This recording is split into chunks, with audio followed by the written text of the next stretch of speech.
அன்பின் வார்த்தைகளை மனமகிழ்ச்சியோடு என் சார்பாகவும் நான் சார்ந்திருக்கிற திருச்சபையின் சார்பாகவும் குடும்பத்தின் சார்பாகவும் ஒரு பகிர்ந்து கொள்கிறேன். ஆண்டவர்களை ஆசீர்வதிப்பாராக. இந்த வாய்ப்பினை வழங்கிய ஆலயத்தின் ஆயத்தலைவர் அடுத்த சங்கமாகி அவர்களுக்கும் செயலர் பொருளாதார கமிட்டி அங்கத்தினர் யாவருக்கும் என் மனமார்ந்த நன்றியையும் வாழ்த்துக்களையும் நான் தெரிவித்துக் கொள்கிறேன். எடுத்தவர்கள் வாசிக்கலாம். 1 ராஜாக்கள் 8ஆம் அதிகாரம் 23வது வசனத்தை நாம் வாசிப்போம். இஸ்ரவேலின் தேவனாகிய கர்த்தாவே, மேலே வானத்திலும் கீழே பூமியிலும் உமக்கு ஒப்பான தேவன் இல்லை. தங்கள் முழு இருதயத்தோடும் உமக்கு முன்பாக நடக்கிற உமது அடியாருக்கு உடன்படிக்கையும் கிருபையையும் காத்து வருகிறேன். தலைகளை தாழ்த்தி நாம் செபிப்போம். யாரும் அறியாத என்னை நன்றாய் அறிந்து தேடி வந்த நல்ல நேசரே, யாரும் அறியாத என்னை நன்றாய் அறிந்து தேடி வந்த நல்ல நேசரே, உம் அழகான கண்கள் என்னை கண்டதாலே ஒழிந்ததென்று நினைத்த நான் உயிர் வாழ்கின்றேன். உம் அழகான கண்கள் என்னை கண்டதாலே ஒழிந்ததென்று நினைத்த நான் உயிர் வாழ்கின்றேன். தூக்கி எறியப்பட்ட என்னை வேண்டுமென்று சொல்லி சேர்த்துக் கொண்ட நல்ல நேசரே, தூக்கி எறியப்பட்ட என்னை வேண்டுமென்று சொல்லி சேர்த்துக் கொண்ட நல்ல நேசரே, உம் அழகான கண்கள் என்னை கண்டதாலே ஒழிந்ததென்று நினைத்த நான் உயிர் வாழ்கின்றேன். அன்பினானவர்களே, வார்த்தைகள் சித்திகளுக்கு கிருபைதான்.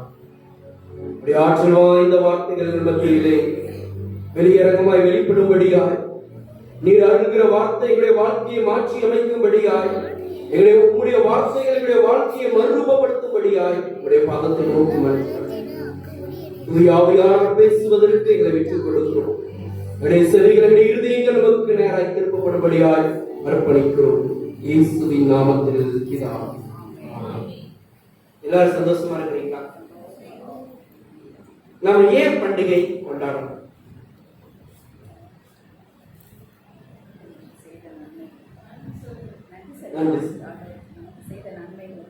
அப்படித்தான்.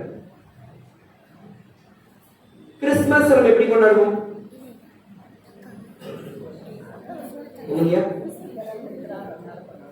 சத்தம். இயேசு பிறந்த தினத்தை கொண்டாடுகிறோம்.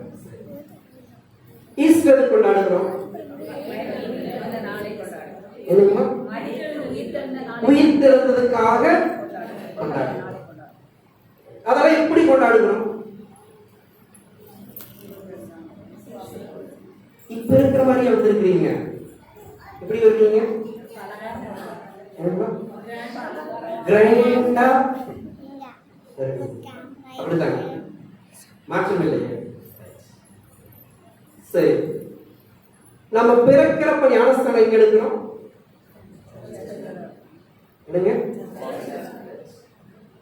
கல்யாணம் பண்றப்போ எங்க? அப்புறம் உங்களுக்கு பிள்ளை பிறக்கிறப்போ எங்க கொண்டு வரீங்க குழந்தைய? பிரதிஷ்டை பண்ண. அந்த பிள்ளை வளர்ந்ததுக்கு அப்புறம் மணி என்ன செய்யறோம்? ஞானஸ்தானத்துக்கு. வயசாகி எல்லாம் முடிஞ்சதுக்கு அப்புறம் நம்மளை எங்க கொண்டு வருவாங்க? நீங்க கொண்டு வருவாங்க. எதுவுமே சந்தேகம் இல்லை. கிறிஸ்துமஸை மகிழ்ச்சியோடு கொண்டாடுகிறோம், புத்தாண்டை மகிழ்ச்சியோடு கொண்டாடுகிறோம், உயிர்த்தெழுதலின் பண்டிகையை மகிழ்ச்சியோடு கொண்டாடுகிறோம். நம்முடைய ஆலயத்தின் பண்டிகையை எப்படி கொண்டாடுகிறோம்? யூத சமய வரலாற்றிலே வாழ்க்கையையும் ஆலயத்தையும் பிரிக்கவே முடியாது. அன்றைய காலத்தில் ஒரு பண்டிகை என்றால் மகிழ்ச்சியோடு ஆர்ப்பரிப்போடு வந்து பலியிட்டு ஆண்டவரை தொழுது கொண்டு உறவுகளை சந்தித்து மகிழ்ந்து கொண்டாடுவார்கள். அப்படித்தானே திருமறை நமக்கு கற்றுக் கொடுக்கிறது. அப்படி என்றால் இந்த ஆலயத்தின் பண்டிகை நாம் எப்படி கொண்டாட வேண்டும்? ஏனென்றால் நாம் பிறந்தது முதல் நாம் மரிக்கின்ற வரைக்கும் இந்த ஆலயத்தை சார்ந்தே வாழ்கின்ற நாம் இந்த ஆலயத்தின் பண்டிகை எப்படி கொண்டாடுகின்றோம்? ஒரு கூட்டம் வருகிறது எல்லா பண்டிகைக்கும். ஆனால் ஆலயத்தின் பண்டிகைக்கு யார் வந்து ஆலயத்திற்காக, ஆண்டவரே நீ மகிமையா இந்த ஆலயத்துக்குள் வீற்றிருக்கிறீரே, உம்மை காணவும் உம்மை தரிசிக்கவும் உம்முடைய மகிமையிலே நிரம்பவும் நான் மாத்திரமல்ல என்னை சார்ந்தவர்களும் என்னை சாராதவர்களும் அந்த மகிமைக்குள்ளாக அந்த சந்தோஷத்திற்குள்ளாக வர வேண்டும் என்று எத்தனை பேர் வந்து இந்த 2ஆம் ஆண்டை நினைவு கூறும்? பிரியமானவர்களே, இந்த கிறிஸ்துமஸ் பண்டிகை, உயிர்த்தெழுதல் பண்டிகை நாம் எல்லாரும் கொண்டாடி நம்மை காற்றும் புறையின மக்களும் மகிழ்ச்சியோடு கொண்டாடுகிறார்கள். ஆனால் இந்த சபையின் நாளை நீங்கள் தான், இந்த சபையின் நாளை யார் மகிழ்ச்சியோடு எதிர்நோக்க வேண்டும்? நீங்கள் தான் எதிர்நோக்க வேண்டும். ஏனென்றால் இந்த ஆலயம் என்னை ஆசீர்வதித்த ஆலயம். பிரியமானவர்களே, வாசியுங்கள் 1 ராஜாக்கள் 8ஆம் அதிகாரம் 22வது வசனத்தை வாசிப்போம். பின்பு சாலமோன் கர்த்தருடைய பலிபீடத்திற்கு முன்னே இஸ்ரவேல் சபை யாரெல்லாருக்கும் எதிராக நின்று வானத்துக்கு நேராய் தன் கைகளை இணைத்து, நம்முடைய பண்டிகை முதலாவது நினைவு கூறுதலின் பண்டிகையாக அனுசரிக்கிறது. பிரியமானவர்களே, இங்கே அழகாய் வசனத்துக்கு முந்தைய வசனம் அழகாய் சொல்லப்படுகிறது. எகிப்து தேசத்திலிருந்து புறப்படி பண்ணின என் முற்பிதாக்களாகிய எங்களுடைய முற்பிதாக்கள் எகிப்தினுடைய நாட்டிலே அடிமைகளாக வாழ்ந்தார்கள். அவர்கள் சுதந்திரத்திற்காக ஏங்குகிறார்கள். ஆனால் ஏக்கங்கள் நிறைவேறவில்லை. சுதந்திரத்தின் வாழ்வுக்காக ஏங்கி ஏங்கி பலர் மரித்து போய்விட்டார்கள். ஆனால் ஆண்டவர் ஒரு நாளில் இரக்கம் பாராட்டுகின்றார். இந்த ஜனங்களின் கண்ணீரை நான் கட்டாயம் துடைக்க வேண்டும். இந்த ஜனங்களுடைய விடுதலைக்காக யாரை நான் அனுப்புவேன் என்று தேடுகின்றவர்கள் மோசேவை அனுப்புகின்றார். ஆண்டவர் மோசேவுக்கு பிரத்யட்சமாக அக்னியாக வெளிப்பட்டு காட்டுகின்றார். அப்பொழுதுதான் மோசேவை அழைத்து, நீ போய் என் தேசத்தின் மக்களை, என் மக்களை விடுதலையா, என் மக்களை விடுதலை செய்வதற்காக நீ போய் என்று சொல்கின்ற வேலையிலே அங்கே சூழ்நிலை எப்படி இருந்தால் முற்பிதாக்கள் தேவன் முற்பிதாக்கள் தேவன் என்பதையும் பலர் மறந்து போன ஒரு சூழ்நிலை. ஏனென்றால் யாக்கோபு யோசிப்பு அந்த தலைமுறை தான் ஒரு 70 பேர் போகிறார்கள். இப்பொழுது சொல்லப்படுகிறது தேசத்தில் மிகவும் திரளாய் பள்ளிக்கு பெருகினார்கள். அவர்கள் எவ்வளவாய் ஒடுக்கினார்களோ அவ்வளவுக்கு அவ்வளவாய் பள்ளிக்கினார்கள். அதுதான் காட்டு. பிரியமானவர்களே, நடக்கின்ற சம்பவம் என்னவென்றால் அவர்கள் மறந்து போன ஒரு சூழ்நிலை. முற்பிதாக்கள் தெரியும், ஆனால் யார் என்று தெரியாது. அப்பொழுதுதான் மோசே கேட்கிறார், ஐயா உங்கள் நாமம் என்னவென்று சொல்லுங்கள். அப்பொழுது நாங்கள் அழகாய் அடையாளப்பட்டார், நான் இருக்கிறவராகவே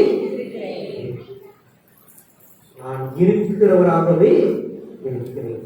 அன்றைக்கு நான் ஆபிரகாமோடு ஈசாக்கோடு இருந்தேன், யாக்கோபோடு இருந்தேன், அதன் பின் சந்ததியோடு இருந்தேன். இப்பொழுது இருக்கிறவராகவே உங்களுக்கும் இருக்கிறேன் என்று ஆண்டவர் சொல்லுகிறார். பிரியமானவர்களே, இந்த சூழ்நிலையில் நாம் பார்க்கின்ற வேளையிலே ஆண்டவரை எப்படியெல்லாம் முற்பதாக்கள் தொழுது கொண்டார்கள். முதலாவது பலிபீடத்திலே தொழுது கொள்கிறார்கள். ஆனால் வழிப்பயணத்தில் தான் உடன்படிக்கை பெட்டியும் ஆசாரிப்பு கூடாரமும் உண்டாகிறது. ஆசாரிப்பு கூடாரம் அழகாய் சொல்கின்றது. ஆசாரிப்பு கூடாரத்தில் அவனுடைய மகிமை இறங்கியது. அங்கே மோசேயும் ஆரோனும் தரித்திருந்தார்கள். எத்தனை நாள்? இரவும் பகலும் தரித்திருக்கிறார்கள். இன்னும் வசனம் நேர்த்தியாய் சொல்கிறது, மேகஸ்தம்பமாக அக்னி ஸ்தம்பமாக ஆண்டவர் தம்மை அடையாளப்படுத்துகின்றார். அப்படி என்றால் மேகஸ்தம்பம் அக்னி ஸ்தம்பம் மக்களை மூடிக்கொள்கின்றார். அங்கே தீமைக்கு இடம் கிடையாது. அங்கே தீமை ஒரு பொழுதும் மக்களை அணுகிக் கொள்ள முடியாது. ஏனென்றால் ஆண்டவர் மேலேயும் கீழேயும் பாதுகாப்பு.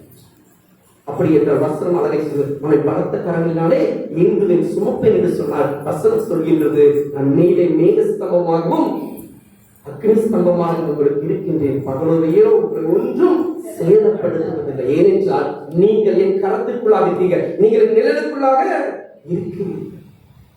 இந்த அனுபவத்தினூடாகத்தான் ஆண்டவர் அழைத்து வருகின்ற வேலையில் தான் எங்கே வைக்கப்படுகிறார். தொடர்ந்து பகுதியை வாசித்து பார்க்கிறீர்கள். சீலோ என்ற இடத்திலே உடன்படிக்கை வைத்து ஆண்டவரை தொழுது கொள்வதற்கென்று ஒரு ஆலயம் சிறிதாக கட்டப்படுகிறது. வரலாற்றின் பின்னணியை பார்க்கின்ற அது ஆலயம் என்று சொல்ல முடியாது. ஆசரிப்பு கூட தங்கிய இடத்திலே ஒரு கட்டிடத்தை கட்டி அங்கே தொழுது கொள்கிறார்கள். அங்கேதான் நான் ஆண்டை சமூகத்திலே ஒரு விண்ணப்பத்தை அந்த கண்ணீரின் விண்ணப்பம் அந்நாளின் வாழ்வை. அப்படி என்றால் இந்த சபையினாலே நாம் கொண்டாடுவதற்கு கூடி வந்திருக்கோம் என்றால் இந்த ஸ்தலத்தில் நாம் எவ்வளவு கண்ணீர் ஆண்டுடைய சமூகத்திற்கு முன்பாக விட்டிருப்போம். எவ்வளவு அவமானத்தின் சூழ்நிலை வந்து ஆண்டுடைய என்னுடைய வாழ்க்கை சூழ்நிலை மாற்றுவதற்கு யாரும் இல்லை, நீராவது உதவி செய்யும் என்ற ஏக்கத்தோடு விட்ட கண்ணீருக்கு ஆண்டவர் இந்த இடத்திலே கண்டிருக்கின்றார். இந்த சபையின் நாளை கொண்டாடுகின்ற வேளையிலே ஆண்டவரின் வாழ்க்கையில் எவ்வளவு நன்மை செய்தாரோ அதற்கு நன்றி சொல்ல வந்திருக்கின்ற மகிழ்ச்சியோடு ஆர்ப்பரிப்போடு வர ஆண்டவர் அழைக்கின்றார். ஏனென்றால் இந்த சபையை பார்த்தால் ஆண்டவர் கேட்பார், என் ஜனங்களுக்கு என்னுடைய கிருபையை பொழிந்திருந்தேன், என் இரக்கத்தை கொடுத்தேனே, அவர் கூப்பிடுகிற வேலையெல்லாம் அவருடைய விண்ணப்பத்துக்கு செவி கொடுத்து அவர்களுடைய கண்ணீரை துடைத்தேனே, என் ஜனங்கள் எனக்கு நன்றி சொல்லுங்க, எவ்வாறு இந்த ஆலயத்துக்கு வந்து நிற்கிறார் என்ற கணக்கை உங்களுக்கு தான் ஆண்டவர் கேட்க போகிறார், இடத்தில் அல்ல. ஏனென்றால் இந்த ஸ்தலத்திலே செய்யப்படும் ஜெபங்களுக்கு என் கண்கள் திறந்தவைகளும் என் செவிகள் கேட்கிறது. யாரை பார்த்து சொல்கிறார்? என்ன பார்த்து சொல்றார்? யாரை பார்த்து சொல்கிறார்? உங்களை பார்த்து சொல்கிறார். ஏனென்றால் இந்த ஸ்தலத்திலே நான் அப்படி என்றால் நம்முடைய நினைவுகள் எப்படி இருக்கிறது? ஆண்டவரே, வாழ்க்கையில் எவ்வளவோ நான் செஞ்சேன், எவ்வளவோ நம்பி ஓடின பொழுதும், நம்முடைய சமூகத்திற்கு உடைந்த பொழுதும், ஆண்டவரின் பரிசுத்தம் இழந்த பொழுதும் என்னை பரிசுத்தப்படுத்தும் என்று இந்த வழிபடத்தில் வந்து நிற்கின்ற வேலையிலே ஆண்டவர் தம் அன்பின் கரத்தினாலே நம்மை ஆசீர்வதித்து நம்மை பரிசுத்தப்படுத்தி நம்மை பிள்ளையாக அடையாளப்படுத்துவதை முதலாவது நினைவு கூறுகிற அனுபவம் நம் வாழ்வில் இருக்கிறது. ஏனென்றால் ஆண்டவர் ஆலயத்தை நமக்கு என்று கொடுத்தார். உரிமையோடு சொல்ல முடியும், இந்த பகுதி இது என்னுடைய. இதை கடந்து நீங்கள் ஏதோ ஒரு நாட்டிற்கு கடந்து சென்றால் நீங்கள் சொல்கின்ற முதல் வார்த்தை, இந்த சிஎஸ்ஐ தூய பவுல் அலைவின் தாய் திருச்சபை. நீங்க எங்க வேணா போய் நீங்க செட்டில் ஆகிடலாம். ஆனா கேட்பாங்க, மத சர்ச்சில் நாங்கள் நிறைய முடியும், போன சர்ச்சில் முடியுமா? எப்படி இருக்கும்? சிஎஸ்ஐ ஒவ்வொரு ஆலயம் யாரு கொடுத்தாங்க? உங்களுக்கு கொடுத்தாங்க. ஆண்டவர்கள் தொழுது கொள்வதற்கு ஆலயத்தை கொடுத்தாங்க. ஆலயத்தை எப்படி செபிக்கிறீர்கள்? இந்த ஆலயத்தினுடைய நன்மை நீங்கள் எப்படி சூழ்ந்திருக்கிறீர்கள்? இந்த ஆலயத்திலே செய்யப்படுகின்ற ஊழியர்களுக்கு நீங்கள் எப்படி கனப்படுத்துகிறீர்கள்? ஆண்டவர் ஒவ்வொரு முறையும் விரும்புகிறது கனப்படுத்துகிற பிள்ளைகளாக கிறிஸ்துவை. இரண்டாவதாக நாம் பார்க்கின்றோம், மறு அர்ப்பணம் இந்த நாளிலே செய்ய வேண்டும். முதலாவது நினைவு கூற ஆண்டவர் நம்மை அழைக்கின்றார். என் வாழ்வில் செய்த நன்மைகளை பார்த்து நினைவு நன்றி செல்ல ஆண்டவர் அழைக்கின்றார். இரண்டாவது ஆண்டவர் நம்மை கூப்பிடுகின்றார். எப்படி? மறு அர்ப்பணம் செய்ய வேண்டும். அர்ப்பணிப்புனா ஒரு தடவை என்னை வீடுமுறை தரத்துல. ஆனால் மறு அர்ப்பணம் என்பது மீண்டும் மீண்டும் அந்த அர்ப்பணத்தை புதுப்பித்துக் கொண்டே. செல்போன் சிம் வாங்குற ஒரு தடவை ரீசார்ஜ் அப்படிதான் 300 ரூபா ஃப்ரீங்க, சரிங்க, ஒரு மாசம் பேசிட்டாங்க சொல்றாங்க, ரீசார்ஜ் பண்ணி சார்ஜ் பண்ணி கொடுத்துருவாங்க. அதுக்கப்புறம் யூஸ் பண்ணாம யார் பண்ணணும்? ரீசார்ஜ். ஆனால் நம்முடைய பிள்ளையா நம் குழந்தையே இருக்கிற வேலை நம்முடைய பிள்ளாக்கள் நம்முடைய அம்மா அப்பா என்ன சொல்லுவாங்க, நாளைக்கு பண்ணுங்க, அந்த குழந்தையே நம்முடைய பாதத்திலே நீர் வளர்க்கிறார், நீர் இந்த பிள்ளைக்கு வேண்டிய போதனை கற்றுக்கொள்ள சொல்வார். பிரியமானவர்களே, இன்றைக்கு நம்முடைய வாழ்க்கையிலே இந்த சபை நாளில் நாம் மறு அர்ப்பணம் செய்ய ஆண்டவர் நம்மை அழைக்கின்றார். தொடர்ந்து போய் இல்லத்தில் வாசித்து பாருங்கள். 57வது வசனத்தை, ஆண்டவரோடு இருக்க வேண்டும். நம்முடைய மறு அர்ப்பணம் என்பது முதலாவது நமக்கு கற்றுக் கொடுக்கிறது ஆண்டவரோடு இருக்க வேண்டும். ஏனென்றால் ஏனோக்கு 375 ஆண்டுகள் இந்த பூமியிலே வாழ்ந்தாலும் 350 ஆண்டுகள் ஆண்டவரோடு கூட அவர் வாழ்ந்தார். ஆனால் பிற்பாடு ஆண்டவரோடு கூட சேர்த்துக் கொள்ளப்பட்டார். அப்படி என்றால் நம்முடைய வாழ்க்கை நமக்கு கற்றுக் கொடுக்கிற பாடம் என்னவென்றால், நாம் வாழ்ந்தாலும் நடந்தாலும் அமர்ந்தாலும் எழுந்திருந்தாலும் ஒவ்வொரு நொடி பொழுதும் ஆண்டவரோட இருக்க வேண்டும். நம்முடைய அர்ப்பணிப்பு எப்படிப்பட்டதா இருக்க வேண்டும் என்றால், ஆண்டவர் எதிர்பார்க்கிறார், என் மகன் என் மகள் என்னோட இருக்க வேண்டும். அதற்காக இந்த அவனை அதனால்தான் மோசே ஒரு அழகையான சொல்லுவார், ஒரு நண்பனை போல் நான், ஒரு சிநேகிதனை போல நான் பேசுவேன். என் வீட்டின் எல்லை எங்கும் மோசேவுக்கு மறைந்தராக ஒன்றுமே இல்லை.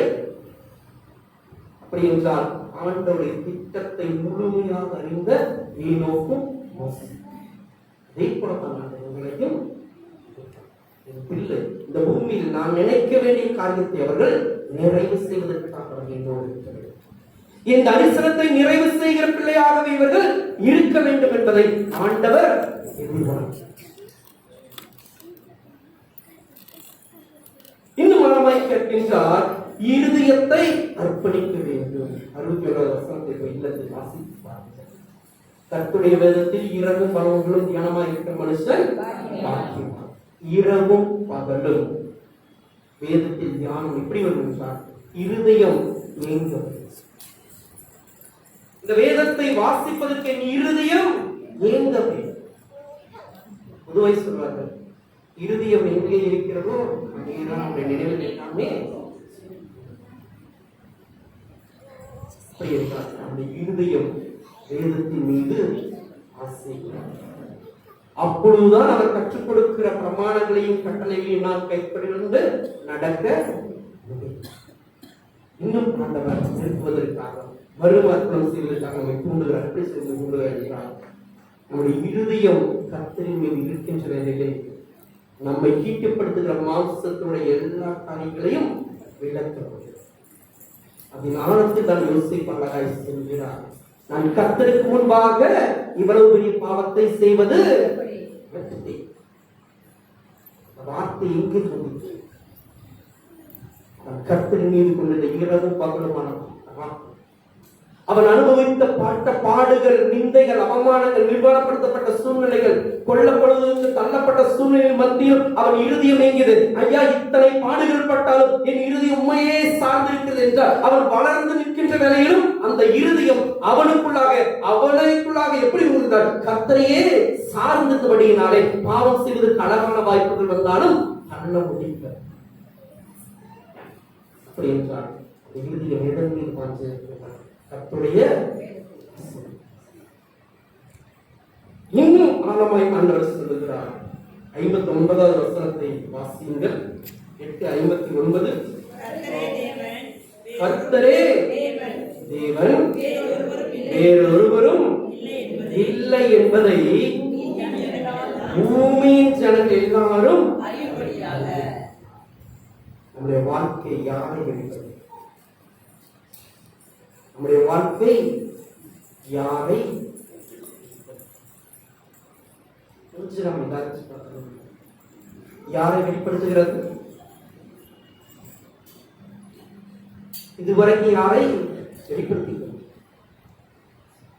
ஆலயத்துக்குள் வருகின்ற வேலையில ஆலயத்துக்கு வெளியே போன பிற்பாடு எல்லாத்தையும் சொல்லி பாருங்க. ஐரஸ்தானே எல்லாத்துக்கும் சந்தோஷம். அப்பா அதே மேல உங்க வேலையும் கொண்டு பாருங்க. இது ஒரு அவர்களை ஆலயத்திற்குள் நான் பரிசுத்தம் என்னை போன்ற பக்திமான் யாருமே. அதே அலுவலகத்திலே நாம் செய்கிற தொழில் செய்கிற இடத்துல போய் கேட்டா நம்மளை தவிர மோசமானவன் யாரு யார் சொல்லுவாங்க? யார் சொல்லுவாங்க? போன மாதிரி எப்படி சொல்லுவாங்க? அதை அனுபவிக்கிறார். என் வாழ்வு கிறிஸ்துவுக்காக. நான் கடந்து போகின்றவெல்லாம் கிறிஸ்துவை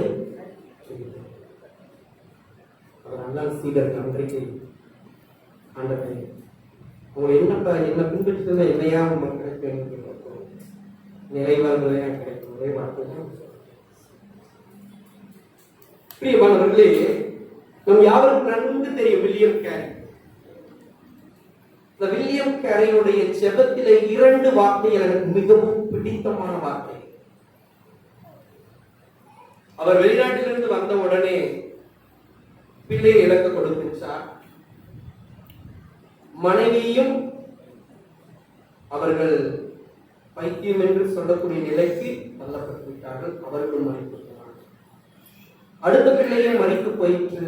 சொந்த பிள்ளையை தானே குடி தோண்டி புதைக்கக்கூடிய ஒரு அவலமான ஒரு சூழ்நிலை. இந்த சூழ்நிலையின் மத்தியிலும் ஆண்டவருடைய சமூகத்தில் ஒரு ஜெபத்தை எடுக்கின்றார். கர்த்தருக்காக பெரிய காரியத்தை செய், கர்த்தருக்கு பெரிய காரியத்தை, கர்த்தருக்காய் பெரிய காரியத்தை செய், கர்த்தரிடத்திலிருந்து பெரிய காரியத்தை எதிர்பார்க்க. அப்பெல்லாம் நம்ம ஊழல்கள் எப்படிதான் விமர்சனம் பண்ணிருக்காங்க. ஏசர் சொன்னாங்க, இந்த ஆளுக்கு வேற வேலையே இல்லை, இந்த ஆளுக்கு எல்லா விமர்சனங்களும் எல்லா அவமானங்களையும் குடும்பத்திலே உறவுகளை இழந்த சூழ்நிலையிலும் கண்ணீரோடு நின்று கொண்டிருக்கிற நிலையிலும் அவர் சொல்லுகிற ஒரே வார்த்தை கர்த்தருக்காய் பெரிய காரியத்தை என் இழப்பின் மத்தியிலும் நிந்தையின் மத்தியிலும் சொல்லியிருக்கிறார், அவமானத்தின் மத்தியிலும் சொல்லியிருக்கிறார். கர்த்தருக்காக பெரிய காரியத்தை செய்வேன், கர்த்தருக்கு பெரிய காரியத்தை. சின்ன வார்த்தை திட்டி போடுறது, ரத்தத்தை கொடுத்து உறவுகளை கொடுத்து அவமானங்களை நிந்தையை சந்தித்து கடைசி மூச்சு வரைக்கும் கிறிஸ்துவை ஏற்படுத்துவோம்.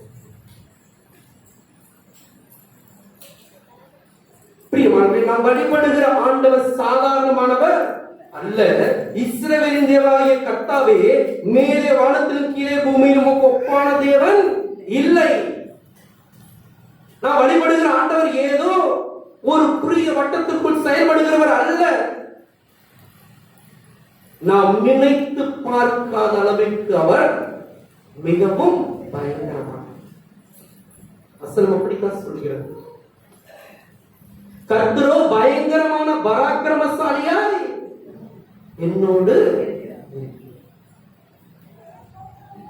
நெப்போலியன் ரஷ்ய தேசத்துக்கு நேராக படையெடுத்து செல்கிறார். கிட்டத்தட்ட 6 லட்சம் போர் வீரர்களோடு போய் ஒரு செய்தியை சொல்லி விடுகிறார் ரஷ்யாவுடைய அதிபர். என்ன செய்தி என்னவென்றால், சரணடைந்து விடு, இல்லை நாங்கள் 6,00,000 பேர் உன் தேசத்திற்கு உடனடியாக நுழைவோம், நீங்கள் தோல்வியை கழுவ வேண்டியதாகிடும், அத்தோடு உங்களுடைய உயிர் எடுத்துக்கொள்ளலாம். இதுதான் செய்தி. ரஷ்ய அதிபர் இந்த செய்தியை கேட்டவுடன் நேரா ஒரு ஆலைக்குடைய போதை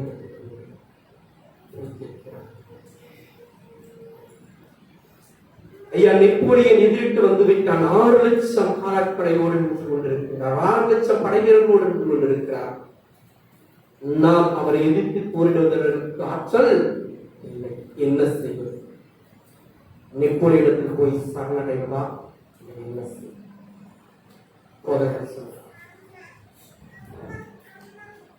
மனுஷனுடைய பாதத்தில் விழுவதற்கு பதிலாக ஆண்டவருடைய பாதத்தில் விழுவதே மேல் உத்தமம். வாம் செபிப்போம் என்று சொல்லி 2 பேரும் இரவு முழுவதும் செபித்தார்கள். செபித்த உடனே அடுத்த நாள் காலை வருகிறார்கள். ஒரு பெரிய மாற்றம் உண்டாகும். நெப்போலியன் மிக தெளிவாக படையெடுத்து வருகிறார். மழைக்காலம் இல்லாத ஒரு சூழ்நிலை ரஷ்யாவை நோக்கி படையெடுத்து வருகிறார். ஏனென்றால் ரஷ்யாவின் குளிரை இவர்களால் சமாளிக்க முடியாது, இல்லையென்றால் ஆயத்தமாக வராங்க. அவர் வந்ததோ ஒரு எதிரடையான சூழ்நிலை. ஆனால் நடந்த நிகழ்வு என்னவென்றால் பனிக்கட்டி மழை, எதிர்பாராத சூழ்நிலை. அது தொடர்ந்து பெய்து கொண்டிருந்தார். கிட்டத்தட்ட 2,00,000 பேர் பாதிக்கப்பட்டு மறைத்து போனார். எத்தனை லட்சம் பேர்? 2,00,000. எதிர்பாராத சூழ்நிலை. இயற்கையை திரும்புகின்ற ஆண்டவர். அப்பொழுது எப்படி சொல்ல ஒரே வார்த்தை, நாங்கள் தோற்றுவிட்டோம், நாங்கள் பின்வாங்கி போகிறோம். பிரியமானது, இன்றைக்கு நம்முடைய வாழ்க்கை நமக்கு முன்பாக இருக்கின்ற சவால் என்ன?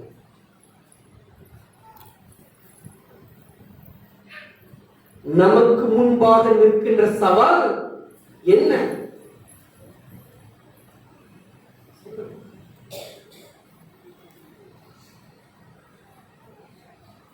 முன்பு பார்த்தோம், நம்மை நினைவு கூறுகிறார். அடிமைத்தனத்திலிருந்து மீட்டெடுத்த ஆண்டவர், நம்முடைய கண்ணீரை குறைத்த ஆண்டவர்.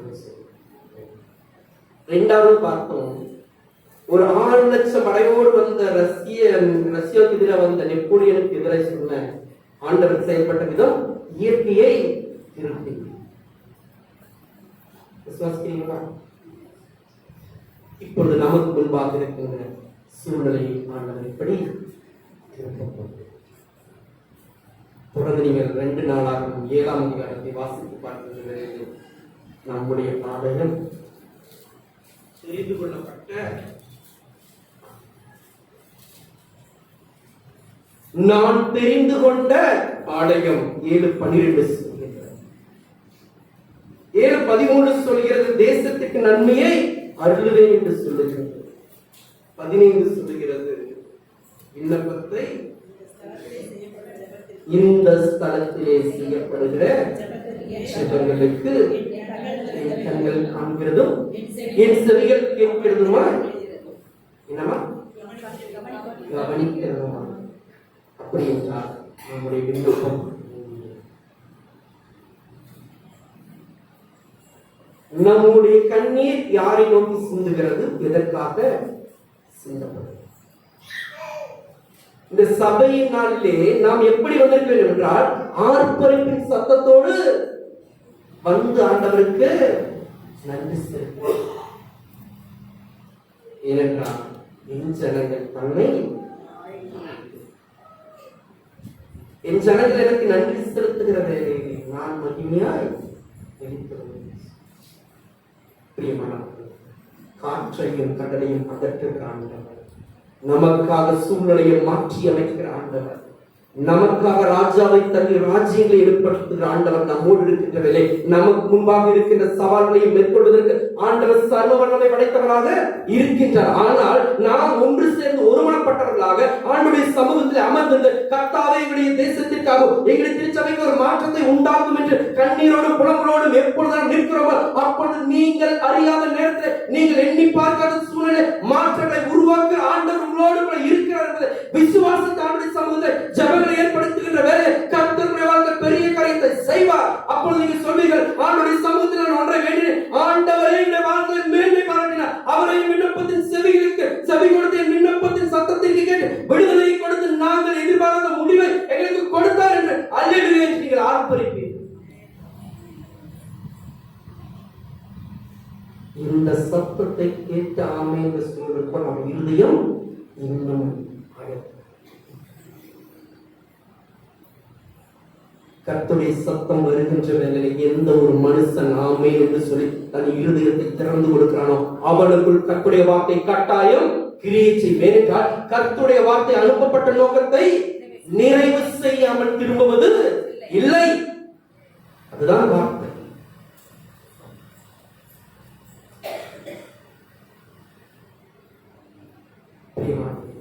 சபையினால் மகிழ்ச்சியோடு கொண்டாட,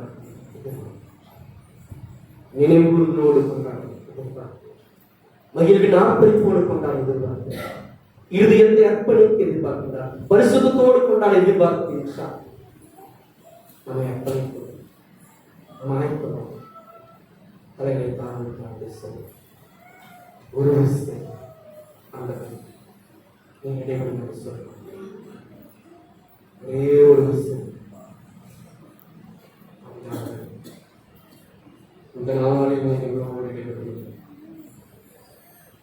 இந்த நாளில் எங்களோடு இடைவெளி சொல்றார். ஒரே ஒரு விஷயம் செய்யலாம், நம்ம எப்படி செய்யலாம். கர்த்தாவே, என் சபைக்காக நான் எதிர்பார்க்கும் நாளுக்காக வருந்துகிறேன். என் சபைக்காக உபவாசம் செய்யாத நாளுக்காக வருந்துகிறேன். என் சபைக்காக கண்ணி விடாத நாளுக்காக என் குடும்பத்தில் ஒரு நபருக்கு ஒன்று என்றால் நான் அழுகிறேன் ஐயா. ஆனால் என் சபைக்காக ஒன்று என்றால் என்னால் அழுப்பட முடியவில்லை, அதை நினைக்க கூட முடியவில்லை. என் இருதயம் கல்லாய் போனது ஏனோ. திருமணம் ஒரே ஒரு விஷயம், திருமணம் தகப்பனே தகப்பனே தகப்பனே என்று சொல்லி ஆண்டவரே ஒரு விசை எங்களை கண்ணோக்கி பாருங்கள் என்று சொல்லலாம். ஒரு விசை கண்ணோக்கி பாருங்கள் என்று சொல்லலாம். சபையின் நாளில் 2வது ஆண்டு கடந்து 3வது ஆண்டுக்குள் பிரவேசிக்க ஆண்டவர் பாராட்டு தயவை எண்ணிப்பார். என் வாழ்க்கையிலே இந்த ஸ்தலம் நன்மை செய்தது, என் வாழ்க்கையிலே மேன்மை இந்த ஸ்தலம் கொடுத்தது, என் வாழ்க்கையிலே ஒரு உயர்வை இந்த ஸ்தலம் கொடுத்தது, என் வாழ்க்கையிலே ஒரு அங்கீகாரத்தை இந்த ஸ்தலம் கொடுத்தது. இந்த ஸ்தலத்திற்காக நான் என்ன செய்கிறேன், நான் எதை செய்து உபவாசித்து ஜெபிக்கிற வேளையிலே என் சொந்த நிலையை பார்த்தேனே. இரவு முழுவதும் கண்ணீர் விழித்து அவனுடைய சமூகத்தில் அழுகிற வேளை என் சொந்த உறக்கத்தை பார்த்தேனே, அலுவலை பார்த்தேன். ஒரு விசை மன்னியும் என்று சொல்லி அவனுடைய சமூகத்தில் திரும்பலாமா? ஒரே ஒரு விசை திரும்பலாமா? ஒரே ஒரு விசை திரும்பலாமா? தகப்பனே இதோ அப்பா அன்றே சாஸ்தாகமாக சமூகத்தில் விழுகிறோம், இவர்களை ஏற்றுக்கொள்ளும் என்று சொல்லி விழலாமா? ஐயா, என் சபையை நான் திரும்ப மீட்டெடுக்கணுமே. என்னுடைய சூழ்நிலைகள் எதிராக இருந்தாலும், என்னுடைய சபையை குறித்து எதிரான சூழ்நிலைகள் இருந்தாலும், கர்த்தாவின் ஒரு விசை திரும்பும் என்று அவருடைய சமூகத்தில் கண்ணீரோடு நிற்கலாமா? இந்த ஆண்டிலே கர்த்தர் ஒரு பெரிய காரியத்தை செய்யும்படியாக, ஒரு பெரிய திருப்பத்தை செய்யும்படியாக, ஒரு குணப்பட்டவர்களாக கர்த்தாவே இறங்கும் என்று வாயிலை திறந்து கர்த்தாவே உதவி செய்யும் என்று ஏக்கத்தோடு அவருடைய சமூகத்தை நோக்கி நாம் கூப்பிடலாமா? என் எதிர்கால சந்ததிக்கு நான் எதை கற்றுக் கொடுக்க போகிறேன்? என் சூழ்நிலைகள் முழுவதும் எதிரடையாக இருந்தது. நான் ஒன்று கூடி செபித்தோ ஆண்டவருடைய கிருபையினாலே கர்த்தருடைய கண்ணீரை கேட்டு மனம் இறங்கி நாம் வழிபடுவதற்கு ஆலயத்தை திறந்து கொடுத்தார். சூழ்நிலையை திருப்பினார் என்று வரலாற்றில் சொல்லுவதற்கு ஆண்டவர்களை வைத்திருக்கிறார். ஒரு விஷயம் அவருடைய சமூகத்தை நோக்கி திரும்பி நிற்கலாமா? அந்த கண்ணீரை ஆலயத்து காய்ச்சினார். நம் பிள்ளை பேர் இல்லாதவர்கள் ஆண்டவருடைய சமூகத்தில் வந்து அழுதோமே. என் பிள்ளைகளுக்கு திருமணமாக என்று ஆண்டுடைய சமூகத்தில் அழுதோமே. வழியா ஒரு சுகம் இல்லாமல் ஆண்டுடைய சமூகத்தில் வந்து அழுதோமே. கடன் பிரச்சனை எல்லாமே முடிந்து போயிடுச்சு. நான் எப்படி அந்த சமூகத்தில் முகத்தை காட்டுவேன் என்று சொன்ன பொழுது அழுத பொழுது கர்த்தர் நம்முடைய கண்ணீரை துடைத்தவர் அல்லவா? அந்த ஆலயத்துக்கு ஒரு சொட்டு கண்ணீரை நாம் விடலாமா? ஐயா, இந்த வருடத்திற்கு ஒரு பெரிய மாற்றத்தை கொடுக்கும் என்று சொல்லி அதல்லாமா? ஒரே ஒரு விஷயம், அந்த இருதயத்தை உடை நம்முடைய வேற்றுமையை கடந்து, நம்முடைய விமர்சனங்களை கடந்து இந்நாளையும் நான் வழிபடுகிறானே, என் பிள்ளை வழிபடுகிறானே, என் எதிர்கால சந்ததி வழிபடுகிறானே, என் பெற்றோர் வழிபட்டாரை, என்னுடைய மூதாதையர் வழிபட்டாரை, ஐயா பிரவேசிக்க முடியாதபடி வெளியில் நின்று கொண்டு ஒரு விஷயம் உதவி செய்யும் என்று சொல்லி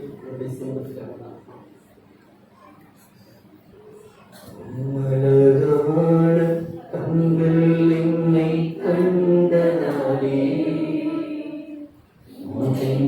என்று நினைத்த நான் உயிர் வாழ்கின்றேன். மலரான கண்கள் என்னை கண்டதாலே என்று நினைத்த நான் உயிர் வாழ்கின்றேன். யாரும் அறியாதே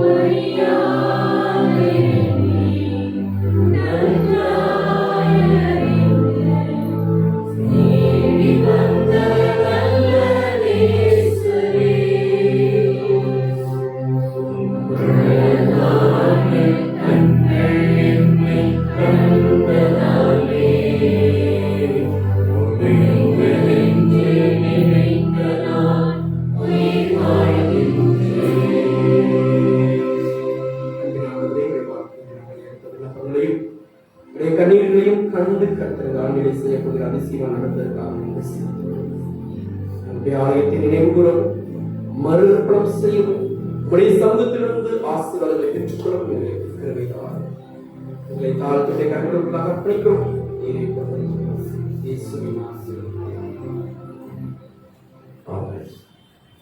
அருளை கேட்டு நாம் அனைவரும்